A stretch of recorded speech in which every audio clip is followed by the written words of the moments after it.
Vrasja e 2 vjeçarit në Francë, arrestohet gjyshia dhe 2 të afërm të tjerë. Hetimi gjatë nga autoritetet franceze për vdekjen tragjike të një fëmije të vogël në Francë në vitin 2023 mori një kthes të papritur pasi u njoftua sot kur gjyshja dhe 2 të afërm të tjerë u arrestuan si të dyshuar për vrasje.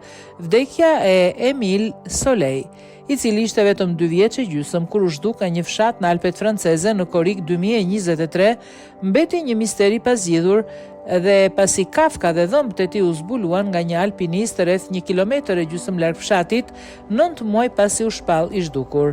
Prokurorët kishin thënë në atë kohë se shkaku i vdekjes së djalit, i cili kishte tronditur vendin, mund të ishte një rënje ose vrasje. Më vonë policia gjeti kocka dhe pjesë të veshjes së fëmijës.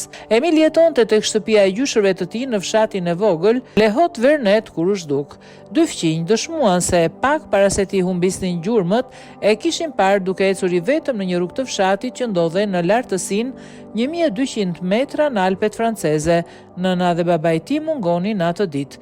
Disa media lokale kishin vënë në mbikëqyrje gjyshin e fëmijës, i cili ishte marrë në pyetje nga autoritetet në vitet 1990 në lidhje me akuzat për dhunë dhe abuzim seksual në një shkollë private. Policia megjithatë e kishte bërë të qartë se përfshirja e tij e mundshme ishte vetëm një nga shumë skenarët që po shqyrtoheshin në kuadër të hetimeve për vdekjen e djalit. Megjithatë, ditën e djeshme në mëngjes, gjyshi i Emiliu të vogël, Filipe Ventovigni dhe gruaja e tij u arrestuan me akuzën e vrasjes me dashje sipas një artikulli të Guardian, duke cituar një njoftim nga prokurori i çështjes. Në kontakt me agjencinë AFP, avokatja e çiftit Isabel Colombani deklaroi se nuk kishte ende asnjë koment pasi sapo ishte informuar për zhvillimin.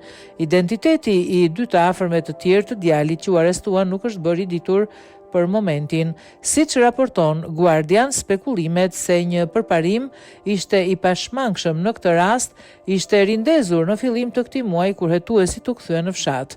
Arrestimet u bazuan në provat e mbledhura gjatë disa muajve të fundit, u tha prokurori gazetarëve, duke shtuar se departamenti i hetimit kriminal po shqyrton pika të ndryshme në zonë.